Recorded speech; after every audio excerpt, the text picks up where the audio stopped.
அரசியல் அரங்கத்திற்கு வணக்கம். வணக்கம். இன்றைய தினம் பல்வேறு செய்திகள் வந்திருக்கு. அதில் முக்கியமான சில செய்திகளை மட்டும் பார்ப்போம். கட்டிட பொறியாளர் சந்தோஷ் சர்மா வழக்கில் குண்டர் சட்டம் தவறாக பயன்படுத்தப்பட்டிருக்கு அப்படின்னு காவல்துறைக்கு கண்டனம் தெரிவிச்சிருக்கிறாரு நீதியரசர் திரு ஜி.ஆர். சுவாமிநாதன் அவர்கள். அந்த வழக்கோட பின்னணி என்ன நடந்திருக்கு? தேமுதிகவுடைய பொருளாளர் பிரேமலதா அவருடைய தம்பி சுதீஷ் மற்றும் அவருடைய மனைவி 2 பேரும் சேர்ந்து ஒரு கட்டட நிறுவனத்திற்கு வந்து ஒப்பந்தம் போடுறாங்க. அந்த ஒப்பந்தத்தில் முறைகேடு நிகழ்ந்துருச்சு. இந்த கட்டிட பொறியாளர் சந்தோஷ் சர்மா வந்து அவங்கள ஏமாத்திட்டாருன்னு சொல்லி அவர் சென்னை மாநகர ஆணையர்கிட்ட ஒரு புகார் கொடுக்குறாரு. காவல் நிலையத்தில் ஒரு புகார் கொடுக்குறாரு.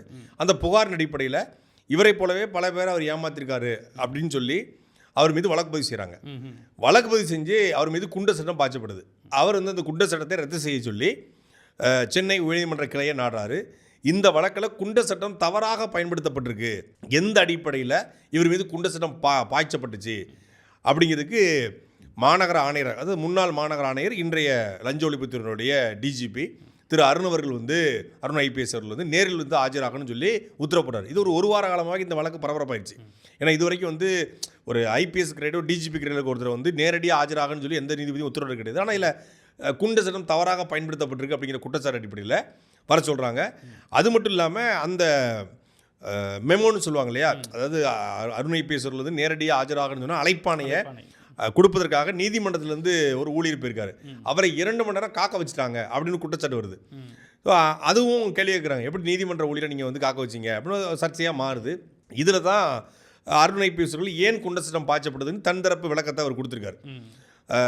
அந்த விளக்கங்களை படித்த நீதியரசர் வந்து இதை வந்து ஏற்றுக்கொள்ளவே முடியாது. இந்த வழக்கில் இவர் மீது குண்டர் சட்டம் போடுவதற்கான எந்த முகாந்திரமும் இல்லை. அப்போ குண்டர் சட்டங்கள் தமிழ்நாட்டில் தவறாக பயன்படுத்தப்படுது அப்படிங்கிறதுக்கு இதுவும் ஒரு எடுத்துக்காட்டு. ஒரு மீது குண்டர் சட்டம் போடும்போது அவர் தன்னுடைய சுதந்திரத்தை இழக்கிறார். அதாவது தடுப்பு காவலில் உள்ள ஒருத்தர் மீது குண்டர் சட்டத்தை பாய்ச்சுகிற பொழுது அவர் தன் சுதந்திரத்தை இழக்கிறார் அப்படிங்கிற வார்த்தையை வந்து நீதியரசர் ஜி.ஆர். சாமிநாதன் பதிவு பண்ணியிருக்காரு. உண்மையிலேயே இது வந்து வரவேற்கத்தக்க தீர்ப்பு. ஏன்னா தமிழ்நாட்டில் குண்டர் சட்டங்கள் மிக மோசமாக, மிக தவறாக, அரசியல் காழ்ப்புணர்ச்சியின் காரணமாக, பழிவாங்கும் நடவடிக்கையின் காரணமாக போடப்படுகிறது என்பதற்கு நான் ஒரு எடுத்துக்காட்டு. 2021 என் மீது முதல்ல திருச்சியில் நான் கைதாகிறேன். அப்போதும் குண்டர் சட்டம் போடுறதுக்கு முயற்சி பண்ணுறாங்க அன்றைய திமுக அரசு. போட முடியல. ஏன்னா ஒரு வழக்கு தான் என் மேலே இருக்குது.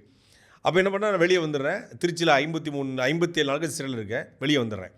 அது ஜூன் மாதம் 11ஆம் தேதி கைது செய்யப்பட்டு ஆகஸ்ட் 7ஆம் தேதி வெளியே வரேன். திருப்பி வந்து அக்டோபர் மாதம் 10ஆம் தேதி தக்கலையில் கைது செய்யப்படுறேன். அது கனிமவள கொள்ளைக்கு எதிரான ஒரு கண்டன ஆர்ப்பாட்டத்தில் பேசும்போது அதில் வழக்கு பதிவு செய்கிறாங்க. வழக்கு பதிவு செய்து கைது செய்யப்படுறேன். கைது பண்ணி டிசம்பர் மாதம் 1ஆம் தேதி வெளியே வந்துடுறேன். பாளையங்கோட்டை ஜெயிலேருந்து 53 நாள் கழிச்சு வெளியே வந்து கண்டிஷன் பையில் கையெழுத்து போட்டுருக்கேன். இது வரைக்கும் நான் வந்து சொல்லவே இல்லை. அந்த அந்த அந்த அந்த அந்த விஷயத்தில் நடந்த சம்பவம் இல்லையா, ஒரு ஆறாத வடுவாய் என்கிட்ட இன்னும் இருக்குது. ஏன்னா நான் அந்த 15 நாட்கள் கண்டிஷன் பையில் கையெழுத்து போடும்போது பல்வேறு காணொலியில் வெளியிட்டே இருக்கேன். அப்போது என்ன பண்ணுறான், எதில் இவன் சிக்குவான் அப்படின்னு காத்திருக்காங்க. ஒரு ட்ராப்னு சொல்லுவாங்க இல்லையா, ட்ராப்பு. அப்படி இந்த ஃபாக்ஸ்கான் விவகாரத்தில் என் மீது ஒரு வழக்கு பதிவு செய்யப்படுது. அந்த வழக்கை நீங்கள் படித்து பார்த்தீங்கன்னா அவ்வளவு ஒரு பொய் வழக்கு. என்னென்னா இந்த ஃபாக்ஸ்கான் விவகாரத்தை, ஃபாக்ஸ்கான்ங்கிறது ஒரு ஐஃபோன் மேனுஃபேக்சரிங் யூனிட்டு ஸ்ரீபெரும்புதூரில் இருக்குது, காஞ்சிபுரம் பக்கம் ஸ்ரீபெரும்புதூரில் இருக்குது. இங்கே பெண் ஊழியர்கள் வந்து பாதிக்கப்படுறாங்க. அவங்க வந்து மயக்கம் போட்டு விழுந்துட்டாங்க. இதில் 9 பேர் இறந்து போயிட்டாங்க அப்படின்னு சொல்லி செய்தி பரவுது. போராட்டம் வெடிக்குது. அதாவது 16, 17, 18 போராட்டம் வெடிக்குது. 18ஆம் தேதி சாயந்தரம் 5 மணிக்கு நான் வீடியோ போடுறேன். போராட்டம் 16, 17 நடந்துருது. 18 நான் வீடியோ போடுறேன்னா என் வீடியோனால தான் போராட்டம் பரவிச்சுன்னு சொல்லி தான் வழக்கே. இதில் நான் வந்து கூட்டத்தை சேர்த்துட்டேன். நானே அந்த கூட்டத்துக்கு வந்தேன். நான் கையெழுத்து போட்டிருக்க கண்டிஷன் பை இல்லை. நானே ஸ்ரீபெரும்புதூருக்கு வந்து இந்த கூட்டத்தை ஆர்கனைஸ் பண்ணேன் அப்படின்னு சொல்லி வழக்கு பதிவு பண்ணுறாங்க. அதில் வதந்தி பரப்பிட்டேன். அதாவது வாக்குக்கானுக்கு எதிராக வதந்தி பரப்பி நான் வந்து ஆட்களை திரட்டிட்டேன்னு தான் வழக்கு. இது எல்லா தொலைக்காட்சியிலும் வெளிவருது. அந்த போராட்டம் நடந்தது, பெண் ஊழியர்கள் இறந்து போயிட்டாங்கன்னு சொல்லி இவங்க சொல்கிறாங்க. இறக்காதவங்களே இறந்துட்டேன்னு சொல்லிட்டு வழக்கு வச்சுக்குவோம். இப்போ என்ன நடந்தது அப்படின்னா, நான் கைது செய்யப்பட்டுறேன். கைது செய்யப்பட்டு ஜெயிலுக்கு போயிடுறேன். சிறையில் என்ன பண்ணேன், சரியாக அதாவது 19ஆம் தேதி கைது, 20 ரிமாண்டு, 1ஆம் தேதி என் மேலே குண்டாஸ் 11 நாளில் குண்டாஸ் போட விட்றாங்க. குண்டாஸ் போட்டு புழல் ஜெயிலுக்கு வரேன். புழலில் இன்னொரு 3 பேர் உள்ளே உட்காந்துருக்கான். அவன் என்னை பார்த்துட்டே இருக்கான். என்னடா அப்படின்னு சொல்லி பேசுனா இவனும் ஃபாக்ஸ்கான் வழக்கில் கைது செய்யப்பட்டிருக்கான். நான் வந்து ஃபாக்ஸ்கானுக்கு எதிராக பேசி கைது செய்யப்பட்டு என் மீது குண்டர் சட்டம் போடப்பட்டிருக்கா. இந்த 3 பேர் மேலே ஏன் கைது பண்ணியிருக்காங்கன்னா, இந்த 3 பேர் தான் கான்ட்ராக்டர். அதாவது அங்கே வந்து ஒரு கேண்டீன் இருக்குது சரி. ஃபாக்ஸ்கானில். இந்த கேண்டீனில் உள்ள உணவில் வந்து ஏதோ ஒன்று கலந்துருச்சு, உணவில் வந்து கண்டாமினேட் ஆகிடுச்சின்னு சொல்லி தான் வழக்கு இல்லையா. அந்த கேண்டீன் கான்ட்ராக்டர் 3 பேருக்கு உள்ளே இருக்கான். அவன் சொல்கிறான் இந்த பிரச்சனையே 2 கான்ட்ராக்டருக்கு இடையே உள்ள பிரச்சனை. யார் அங்கே கான்ட்ராக்ட் நடத்துறதுங்கிற மாதிரி பிரச்சனை. அதாவது ஒரு வாட்டர் கண்டாமினேட் ஆகி பூச்சி வந்து வாந்தி பேதி மயக்கம் ஏற்படுது. இது ஒரு பிரச்சனை இல்லை.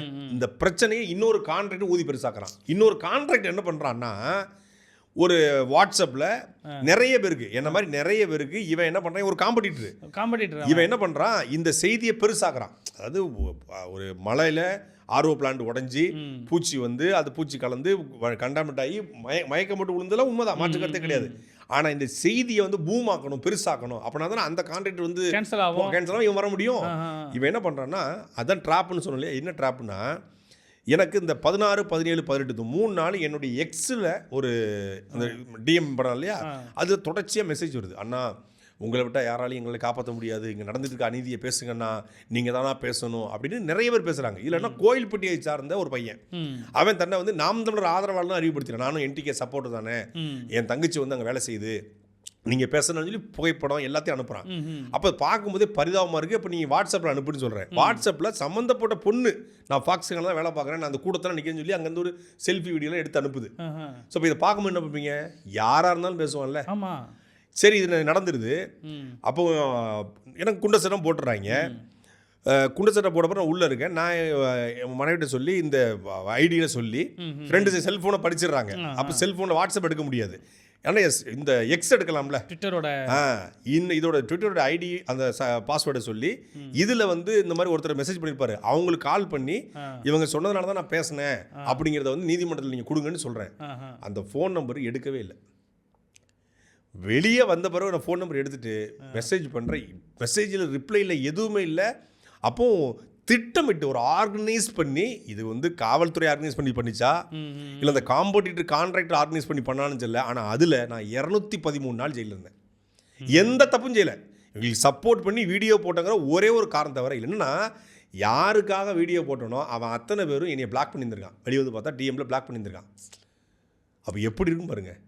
திட்டமிட்ட அதுதான் நீதிபதி ஜிஆர் சாமிநாதன் சொல்கிறார் இல்லையா, இந்த தடுப்பு காவல் என்பது, தடுப்பு காவலில் இருக்கிற ஒருத்தர், அதாவது கைது செய்யப்பட்ட ஒருத்தர் மீது குண்ட சட்டம் போடுவது என்பது அவருடைய சுதந்திரத்தை பறிக்கிறது. ஏன் இந்த வார்த்தையை நீதியரசர் ஜிஆர் சாமிநாதன் பதிவு பண்ணுறார் அப்படின்னா, இப்போ நான் வந்து ஃபாக்ஸ் சேனலில் கைது செய்யப்பட்டிருக்கேன்.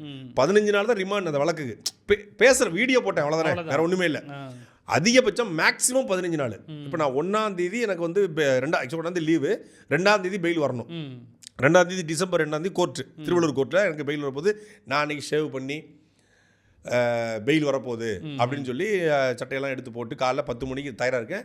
சிறை அந்த வார்டன் இருப்பார், அவர்கிட்ட கூப்பிட்டு இன்றைக்கி என்ன சார் கண்டிப்பாக பெயில் ஆயிரும் பாரு உங்களுக்கு, இன்றைக்கி சுயர் ஆயிரும் அப்படின்னு சொல்லி அவர் தான் சேவிங் ரேஸ் எல்லாம் வாங்கி தராரு. ஆக்சுவலாக சிறையில் சேவிங் ரேஸ் தரக்கூடாது. அவர் இன்றைக்கி பெயில் ஆகி வெளியே போகிறாரு, 10 நாள் 15 நாள் தாடியோட இருக்கணும்னு சொல்லிட்டு இதோட அதிகமாக இருந்துச்சு. அப்போது சேவிங் ரேஸ் எல்லாம் வாங்கி தராப்புல. நான் ரெடியாக இருக்கிறேன். சரியாக ஒரு 10:30 மணிக்கு அங்கேருந்து ஒரு என்னை கைது பண்ண திருவள்ளூர் காவலர் வராங்க. பையெல்லாம் எடுத்துக்கோங்க அப்படின்றாங்க. நான் வந்து கோர்ட்டுக்கு கூப்பிடுறதுக்காக தான் பையன் எடுத்துக்க சொல்கிறாங்க அப்படின்னு பார்த்தா உங்களை குண்டாஸ் போட்டுக்கின்றாங்க. எந்திரிச்சு 2 பையோட நீங்கள் பார்த்து நிறைய பேர் கிண்டல் பண்ணதுக்கு வந்து கட்ட பையோட வாங்கலாம் போட்டுருந்தாங்கல்ல, அது முழுக்க வந்து துணி வெளியிலேருந்து கொடுத்த ட்ரெஸ் எல்லாம் இருந்துச்சு, பல இதெல்லாம் இருந்துச்சு. அப்போது எடுத்து பையை வச்சு நின்றுக்கிட்டு இருக்கிறேன், உங்களை குண்டாஸ் போட்டுக்கின்றாங்க. என்னால் ரியாக்டே பண்ண முடியாது. அது குண்டாஸ் அப்படின்னோடனே நான் 6 மாதம் அப்படின்னு எனக்கு மைண்டில் வந்துச்சு. நான் வந்தது பையன் நினச்சி வருத்தப்பட்ட மொழியை. இதில் ஏன் இதை சொல்ல வரேன் அப்படின்னா, அதெல்லாம் நம்ம கடந்து வந்துட்டோம். ஆனால் இதில் அப்பட்டமாக பழி வாங்குவதற்காக அரசியல் காழ்ப்புணர்ச்சியில் அந்த குண்ட சட்டம் என் மீது பாய்ச்சப்பட்டது. என் மீது பாய்ச்சப்பட்டது போலவே சவுக்கு சங்கர் மீதும் பாய்ச்சப்பட்டுச்சு, வராகி அவர் மீதும் பாய்ச்சப்பட்டுச்சு. அதில் மாட்டுக்கிறது இல்லை. சவுக்கு சங்கருடைய அரசியல் கருத்தின் மீது நமக்கு உடன்பாடு இல்லை. அவர் வந்து பெண்களுக்கு ஏதாவது நீதிமன்றத்தில் வேலை பார்க்கக்கூடிய பெண் ஊழியர்களுக்கு எதிராக பேசினார், காவல் நிலையத்தில் வேலை செய்யக்கூடிய எஸ்ஐ பெண்களுக்கு எதிராக பேசினார். அதை நம்ம கண்டிச்சிருக்கிறோம். அதற்கு என்ன ஒன்றோ நீங்கள் அந்த வழக்கு தான் பதிவு செய்யணும், அதில் தான் நீங்கள் சிறைப்படுத்தணும். ஆனால் குண்ட சட்டங்கிறது இப்போ நீங்கள் வந்து ஜனநாயகன் படத்தை வந்து ஒருத்தர் வெளியிட்டார் அப்படின்னு சொல்லி குண்டாஸ் போட்டிருக்காங்க. அது உண்மையிலே சரி. ஏன்னா குண்ட சட்டம் என்பது கொண்டு வரப்பட்டது அதுக்காகத்தான். ஆற்றுமணல் கொள்ளை, கனிம வள கொள்ளை, அப்புறம் பாலியல் வன்கொடுமை, இந்த மாதிரி திருட்டு விசிடி, இணையதளங்களில் வந்து திருட்டுத்தனமாக வெளியிடுவது, இதுக்கு தான் குண்டர் சட்டம் கொண்டு வரப்பட்டுச்சு. 2001-2 தான் அந்த இணையதளம் திருட்டு விசிடி சேர்க்குறாங்க. அப்போ அது சரியானதான், அதில் மாற்று கருத்து கிடையாது. ஏன்னா இணையதளத்தை ஒருத்தன் படத்தை வெளியிடுறான், இல்லை இணையதளத்தின் மூலமாக வந்து ஆபாசங்களை பரப்புறான், இல்லை தொடர்ச்சியான பாலியல் தொழில் செய்வது, அதுக்கு வந்து நீங்கள் குண்டர் சட்டத்தை பாய்ச்சலாம். இல்லை ஹேபிச்சுவல் அஃபண்டரு, அவனால் சமூக பதட்டம் ஏற்படுது. ஏன் குண்டாசு? இவன் வெளியே விட்டால் சமூகத்தில் பதட்டத்தை ஏற்படுத்துவான், அதனால இவன் உள்ளே இருக்கணும், தடுப்பு காவல். இப்போ நீங்கள் வந்து ஒரு வழக்கில் சார்ஜ் ஷீட் போட்டு விசாரித்து தண்டனை கொடுக்குறாங்க, அவன் தப்பு செஞ்சிருக்க தண்டனை. ஏன் தண்டனை? இந்த குற்றவாளி வெளியே விட்டால் திருப்பி இதே பண்ணுவான் அப்படிங்கிறனாலையும் இந்த செஞ்ச தப்புக்கு தண்டனைங்கிறதும். இந்த குண்டாசை பொறுத்தளவில் இந்த வழக்கில் அவர் கைது செய்யப்பட்டிருக்கார், அவ்வளோதான். அவர் பேசுனது உண்மையா சரியா இல்லை வந்து தப்பா அப்படிங்கிறது நீதிமன்றம் முடிவு செய்யணும். அந்த முடிவு செய்யறதுக்கு முன்னாடியே சாட்சிகள் எதுவுமே விசாரிக்கலை, சார்ஜ் ஷீட் போடலை, எதுவுமே பண்ணுறதுக்கு முன்னாடி ஒரு தண்டனை, 1 வருஷம் தண்டனைங்கிறது ஒரு கொடும் தண்டனை. இந்தியாவிலே ஒரு மோசமான சட்டம் இந்த குண்ட சட்டம். அதுவும் அரசியல்வாதிகள் மீது இந்த மாதிரி வந்து காழ்ப்புணர்ச்சி மீது போடுவது என்பது வன்மையாக கண்டிக்கத்தக்கது. அதில் நீதியரசர் ஜி.ஆர். சாமிநாதன் எந்த கட்சியெலாம் இது வரைக்கும் நான் அவருடைய மொத்த இதை நம்ம பார்க்குற பொழுது அவர் இந்த கட்சிக்காரர் அந்த கட்சிக்காரரு, இந்த நபர் அந்த நபர்னு பார்த்தே கிடையாது. அவர் குண்ட சட்டம் பாய்ச்சப்பட்டிருந்தால், தவறாக பாய்ச்சப்பட்டிருந்தால் அது உடனடியாக அதை ரிவோக் பண்ணுவார். உடனடியாக அதை அப்படி தான் சவுக்கு சங்கர் வழக்கிலையும் அப்படி தான் வராகி இதில் அப்படி தான் வந்து இந்த சந்தோஷ் சர்மாவுடைய வழக்கிலையும் அவர் வந்து ரத்து பண்ணிக்கார். அவர் வந்து இந்த அதிகாரி பிடிச்சவர் பிடிக்காதவர், இந்த அரசு பிடிச்சது பிடிக்கல அப்படிலாம் பார்க்கல. அதில் நீதியரசர் லட்சுமி நாராயணன் மற்றும் ஜி.ஆர். சாமியோடைய தீர்ப்பு வந்து முழுமையாக வரவேற்கத்தக்கது. எனக்கு தமிழ்நாட்டில் வந்து குண்ட சட்டங்கள் முழுமையாக ஒழிக்கப்படணும். ஏன்னா இதில் எந்த விதமான நியாயம் கேட்பதற்கான வழிவகையே கிடையாது. ஒருத்தர் மீது குண்டாஸ் போடப்பட்டால் 6 மாதம் கழிச்சு தான் அந்த ஹியரிங்கே வரும். அப்போ அந்த 6 மாதம் அவன் வாழ்க்கையில் மிக கொடூரமாக மாறிடும். அப்போ அவன் தன் தரப்பு நியாயத்தையும் சொல்ல முடியாது. அப்போ வெள்ளைக்காரன் ஆட்சியில் இருந்ததை விட ஒரு கொடூரமானது இது. நீ கொலை குற்றவாளிக்கு போடுங்க. இப்போ நீங்கள் வந்து ஆலங்குளம் பக்கத்தில் நெட்டூரில் ஊருக்குள்ள புந்து வெட்டியிருக்கிறான், அவனை தூக்கி குண்டாசில் போடுங்க. நாங்குநீரில் போனான் வெட்டினா, அவனை தூக்கி குண்டாசில் போடுங்க. இங்கே ஒருத்தன் தொடர்ச்சியாக வந்து பாலியல் வன்கொடுமையில் ஈடுபட்ட ஒரு பையன், இங்கே 2 பேர், கார்த்திக் ராஜா கோவையில் மோகன்ராஜ், அவன் மேலே குண்டாசை போடுங்க. ஏன்னா அந்த குண்டாசை போட்டு நீங்கள் வழக்கை விசாரித்து குற்றப்பத்திரிகை தாக்கல் பண்ணி தண்டனையை பெறுவதற்குள்ளே குண்டாசை போட்டு வச்சிங்கன்னா அவன் உள்ளே இருக்க போகிறான், தண்டனையும் அதே காலத்தை அவன் அனுப்பிக்க போகிறான். அப்போ இந்த 3 மாதம் 4 மாதம் வெளியே வந்துடக்கூடாதுங்கிறதுக்காக தான் குண்ட சட்டம்னா அந்த மாதிரி நபர்கள் தான் போடணுமே ஒழிய அரசியல் கைதிகளுக்கோ இல்லை இது போன்ற இது கட்டட தொழிலில் அவர் ஒரு உண்மையிலே ஏமாத்திருக்காருன்னா அது சீட்டிங் கேஸ். மேக்ஸிமம் 60 நாள் தான் அவர் இருக்க போகிறார். அதுக்கு நீங்கள் குண்ட சட்டம் போடும்போது தவறானது அப்படிங்கிறது நீதியரசர் ஜி.ஆர். சாமிநாதன் வந்து அதை கண்டிச்சிருக்காரு. அடுத்ததாக இன்னைக்கு சென்னை சத்தியமூர்த்தி பவனில் இரு தரப்பிற்கு இடையே பெரிய மோதல் நடந்திருக்கு, கைகலப்பாயிருக்கு அப்படிங்கிற மாதிரி செய்தி வந்துட்டுருக்கு. இருக்கிறது 4 பேர், அந்த 4 பேருக்குள்ளே 4 கீ தான் நிற்கிறாங்க. இல்லை எந்த டீம் சண்டை போட்டுச்சு நம்ம ஆராய்ச்சி பண்ணுறதுக்குள்ளே அது நமக்கு மாலை கடந்து வந்துடும். ஏன்னா ஒரு 40 டீம் இருக்காங்க, 4 பேர் தான், ஆனால் 40 டீம் வச்சுருக்காங்க. இந்த டீம் எந்த டீம்னு விசாரித்து பார்த்தா இது Jothimani and Manikka Thakur team. ஏற்கனவே பெரிய தம்பிகள் சண்டை போடுவாங்க, இப்போ சின்ன தம்பிகள் சண்டை போட்டுருக்காங்க. முன்னாடி வந்து பா சிதம்பரம் அணி, அப்புறம் வந்து யானை தேசிகன் அணி, இப்படிலாம் இந்த அணி சண்டை போடும். இப்போ அதுக்கு அடுத்த கட்டமாக வந்திருக்காங்க. அடுத்த கட்டமாக மாணிக்க தாக்கூர் அணி அண்ட் ஜோதிமணி அணி. ஏன் சண்டை அப்படின்னு பார்த்தீங்கன்னா, இப்போ தாவேக்காவுக்கு ஆதரவு கொடுத்து தாவேக்கா அமைச்சரவையில் போய் இணைஞ்சிருச்சு காங்கிரஸ். இது ஆரம்பத்துலேருந்து சொல்லிக்கிட்டு இருந்தது வந்து மாணிக்க தாக்கூர். அவருக்கு ஏதோ ஒரு விருப்பம், எப்படியாவது உள்ளே போயிடணும் அப்படின்னு சொல்லி அவருக்கு ஒரு விருப்பம், இதை கொண்டாடிக்கிட்டு இருக்காங்க. இந்த பக்கம் ஜோதிமணி என்ன சொல்கிறாங்கன்னா, 23க்கும் மேற்பட்ட தொகுதிகளில் 28 இடத்துல சீட்டு வாங்கி 5 தான் ஜெயிச்சிருக்கோம், 23 தோற்றுருக்கோம். தோல்விக்கான காரணத்தை நம்ம ஆராயணும், அது யாரால் நிகழ்ச்சின்னு இது பண்ணணும். தவறு எங்கே நடந்தாலும் தட்டி கேட்க வேண்டியது தான் காங்கிரஸ்காரனுடைய இது. அப்படி ஒரு பாரம்பரியமான நம்ம குடும்பமே ஒரு கட்டுக்கோப்பான குடும்பம் அப்படின்னு சொல்லி பேசியிருக்காங்க. அது மட்டும் இல்லாமல் குதிரை பேரம் தமிழ்நாட்டில் நிகழ்ந்திருக்கிறது. ஏன்னா அதிமுகவுடைய சட்டமன்ற உறுப்பினர்கள் ராஜினாமா பண்ணிட்டு தாவேக்காக வராங்க, நம்மளே இதை பேசியிருக்கோம். அப்போ அதையும் நீங்கள் வந்து தட்டி கேட்கணும். அப்படி குதிரை பேரம் கண்ணுக்கு முன்னாடி நடக்கதை தட்டி கேட்காம இருக்க காங்கிரஸ்காரனா அப்படிங்கிற ரேஞ்சுக்கு அவங்க பேசியிருக்காங்க. இதுக்கு தான் வந்து வார்த்தை போரில் மாணிக்க தாக்கூர் தரப்பும் ஜோதிமணி தரப்பு போய் கைகலப்பாக மாறி இருக்குது. கைகலப்பாக மாறி அந்த 4 பேரும் சேர்ந்து மாறி மாறி அடிச்சுக்கிட்டு, ஏன்னா நாங்கள் வந்து கிட்டத்தட்ட 50-60 வருஷம் கழிச்சு இப்போ தான் வந்து அதிகாரத்துக்கு வந்திருக்கோம், ஆட்சி அதிகாரத்தில் அமைச்சரோட பங்கெடுத்துருக்கோம், அது உங்களால் பொறுக்க முடியலையா? காமராஜருக்கு அப்புறம் வந்து காங்கிரஸ் வரவே முடியல, இப்போ தான் வந்திருக்கோம், இதை கூட உங்களால் ஏற்றுக்கொள்ள முடியலையா? இப்போ ஒரு அமைச்சராக இருக்கோம், அடுத்த 2031 5 அமைச்சர் ஆகும், 36 10 மாறுவோம், 2050 நோக்கி நம்ம காங்கிரஸ் வந்து தமிழ்நாட்டை ஆளுவது நோக்கி நகர்ந்துகிட்டு இருக்கு. இதை நீங்கள் கூட பொறுத்துக்க முடியாமல் பேசுகிறீங்க அப்படின்னா எப்படி அப்படின்னு அந்த வார்த்தைகள் வந்து மோதலாம் மாறிடுது. அடுத்து இன்னைக்கு வந்து திருப்பரங்குன்றம், மதுரை மாவட்டம் திருப்பரங்குன்றத்தில் வைகாசி விசாக திருவிழா நடந்திருக்கு. அங்கே முருகன் கோயிலில் கடுமையான கூட்ட நெரிசல், பலர் வந்து மருத்துவமனையில் அனுமதிக்கப்பட்டிருக்கா செய்தி வருது. அது வருடத்திலே ஒரு முறை தான் வைகாசி விசாகம், ஒரு நாள். அது பொதுவாக இந்த முருகன் கோவிலில் சிறப்பாக விசேஷமாக இருக்கும். அப்போ ஆயிரக்கணக்கான பக்தர்கள் வந்து திருப்பரங்குன்றத்தில் கூட போகிறாங்க அப்படிங்கிறது முன்னாடி தெரியும்.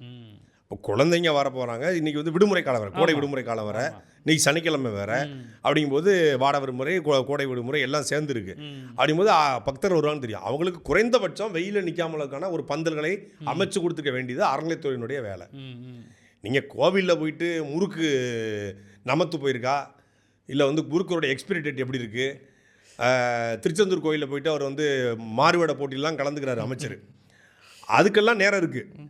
நீங்கள் அதாவது சின்ன சின்ன கொசு, ஈ, எறும்பு, இது தப்பு தான், அதுவும் ஆபத்தானது தான். அதெல்லாம் நசுக்கி போகிற நீங்கள் முக்கியமான பிரச்சனைகளை வந்து கையாளணும். அதுக்கு தான் துறை. இது வந்து அந்த அறநிலைத்துறை அதிகாரிகளும் அவங்களுடைய தவறும் இருக்குது, அறநிலைத்துறை அமைச்சருடைய தவறும் இருக்குது. வருடத்தில் ஒரு முறை நடக்கக்கூடிய இந்த நிகழ்வுகளை வந்து சரியாக கணக்கிட்டு இன்னைக்கு 28 பேர் மயக்கம் விழுந்து வந்திருக்காங்க. 2 பேர் வந்து ஆபத்தான முறையில் வந்து மருத்துவமனையில் சேர்க்கப்பட்டிருக்காங்க. ஏற்கனவே வந்து ஒரு கூட்ட நெரிசல் அப்படின்னா என்னென்னு தெரிஞ்சு பார்த்து வந்தது தான் தாவேக்கா. ஒரு கூட்ட நெரிசல்னால எவ்வளோ பெரிய இறப்பு நடந்துச்சுங்க நம்ம எல்லாரும் பார்த்தோம். அதிலிருந்தும் கூட பாடம் படிக்காமல் நீங்கள் மீண்டும் மீண்டும் இது போல் வந்து மக்களை வெயில நிப்பாட்டி மக்கள் மயங்கி விழுவது என்பது வன்மையாக கண்டிக்கத்தக்கது. இனிமேலாவது இனிவரும் காலங்களில் முக்கியமான நிகழ்வுகளில் மக்கள் எவ்வளோ கூட போகிறாங்க தெரியும். இந்த வருஷம் எவ்வளோ கூட்டிருக்காங்க, அந்த வருஷம் எவ்வளோ கூட போகிறாங்கன்னு தெரியும். அதற்கான தற்காப்பு நடவடிக்கை, அவங்களுக்கு தேவையான தண்ணீராக இருக்கட்டும், நீர்மோர் பந்தலாக இருக்கட்டும், குறைந்தபட்சம் பாதுகாப்புக்கான நடவடிக்கை இருக்கட்டும், பிளானிங் ஒரு காத்தாடி வைக்கிறது, ஒரு மின்விசிறி வைக்கிறது, உள்ளுக்குள்ள அதெல்லாம் வந்து வைக்கணும்.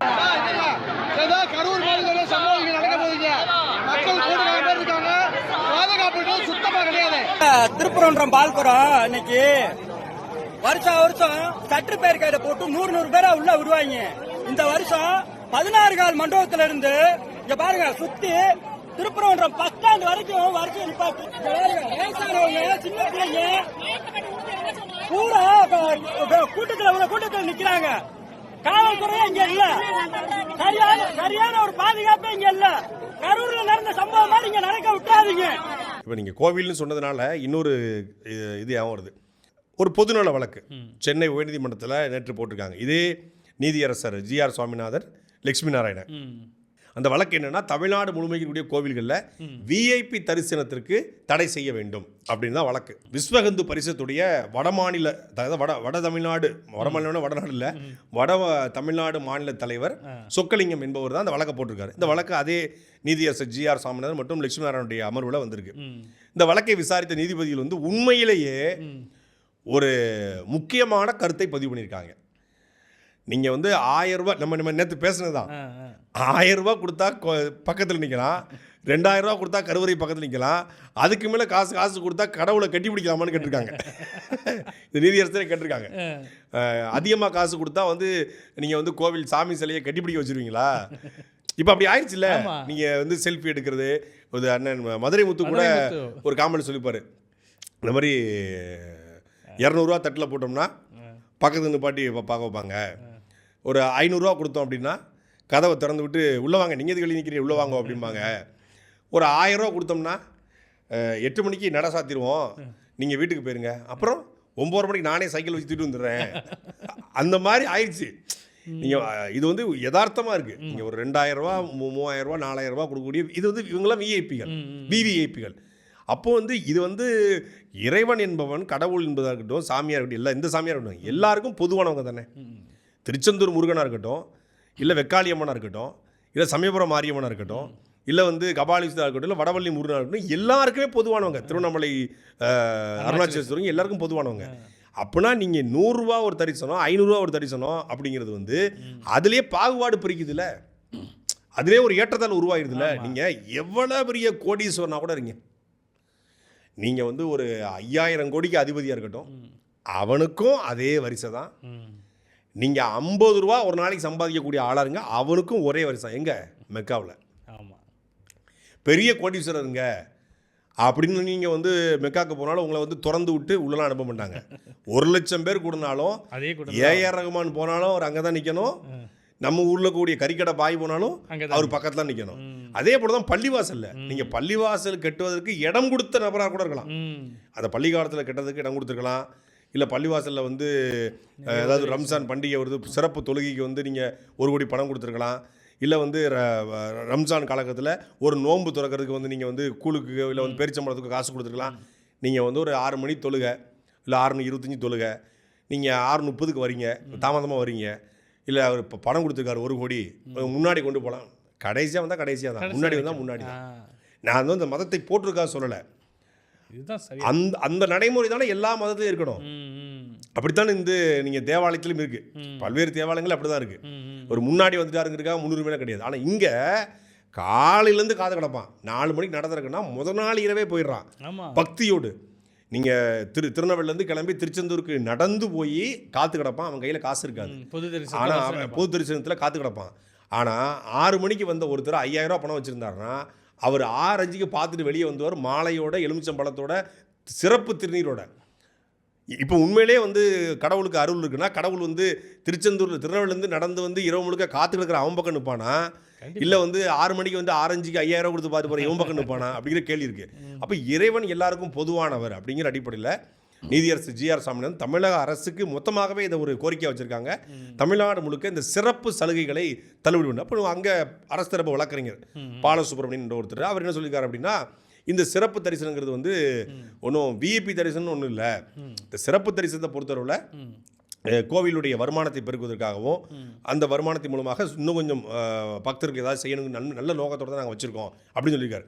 உடனே அதுக்கு அவர் கேட்டிருக்காரு அப்படின்னா, நீங்கள் அது கோவிலுடைய வருமானத்தை பெறுவதற்கு பல்வேறு வழிகள் இருக்குது, ஆனால் இந்த மாதிரி விஐபி தரிசனம் பண்ணி வருமானத்தை பெருக்க வேண்டிய தேவை கிடையாது. அதை வந்து நீங்கள் உடனடியாக தமிழக அரசுக்கு விளக்கம் கொடுத்து தமிழகம் முழுக்கவே இந்த விஐபி தரிசனத்தை ரத்து பண்ணணும், எல்லாருக்கும் ஒரே தரிசனம்ங்கிற முறையை கொண்டு வரணும்.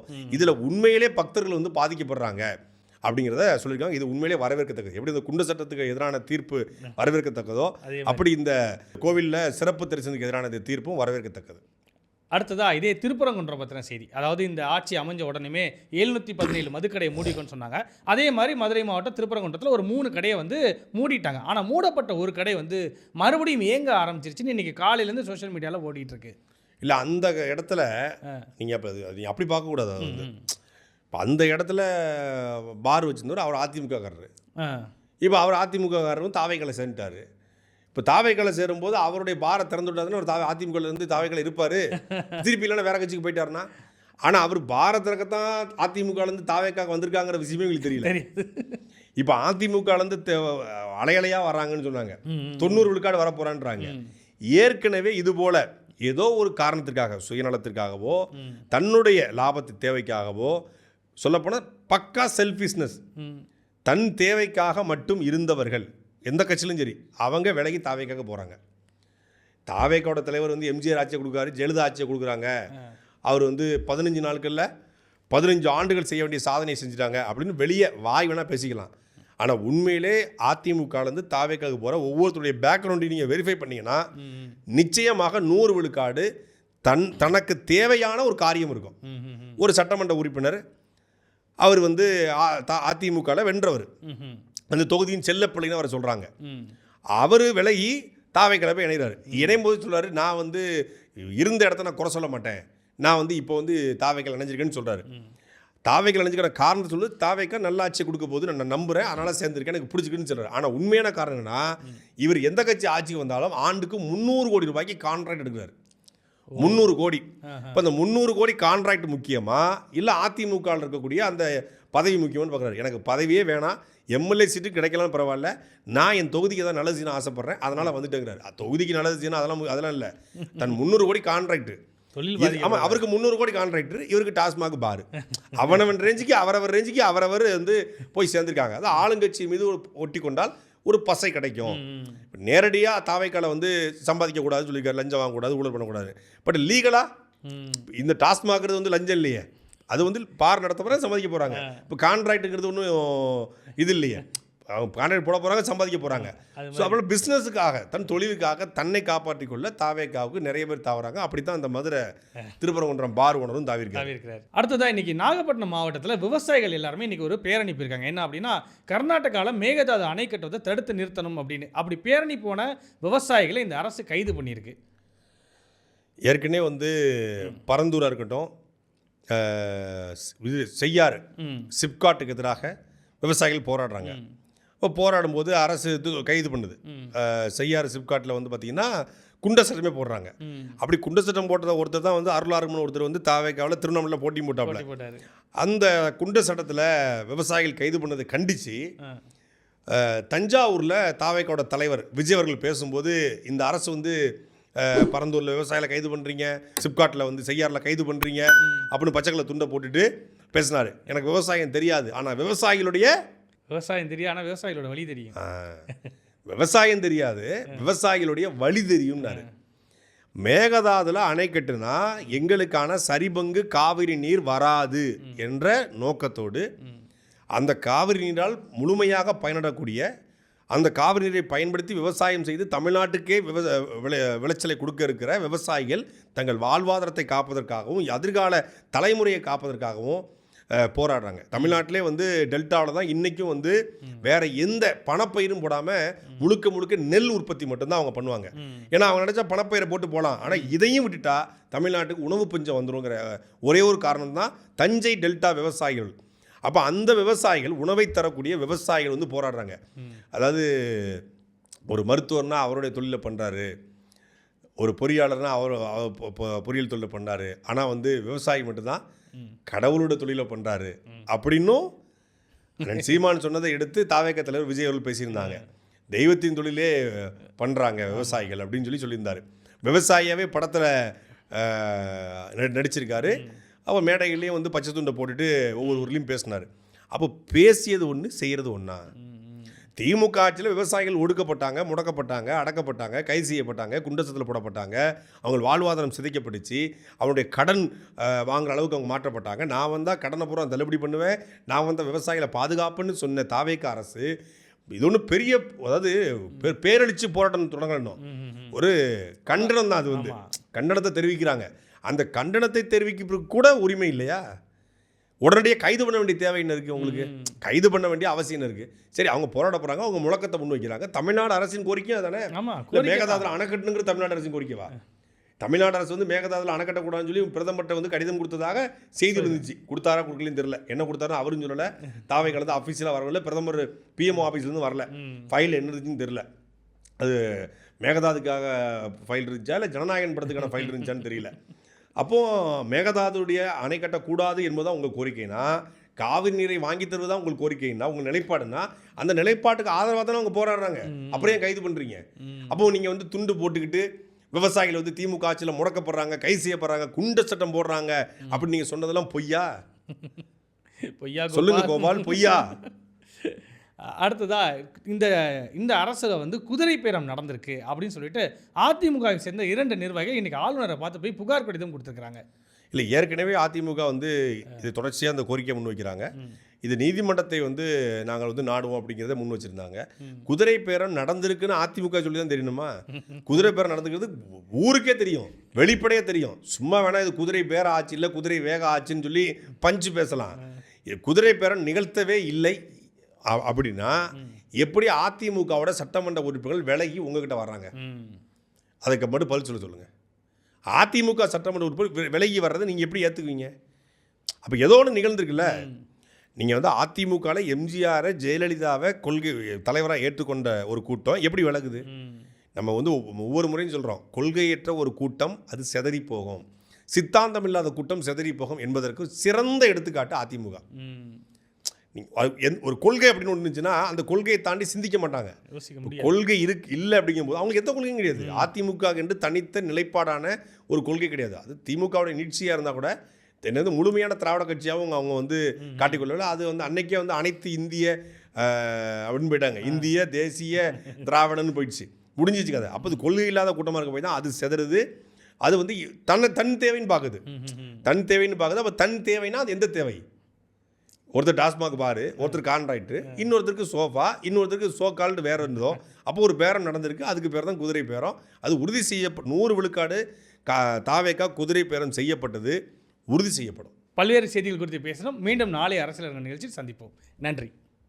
சாட்டை எடுத்து நாட்டை திருத்து, இளம் தலைமுறை தானே நீ வழி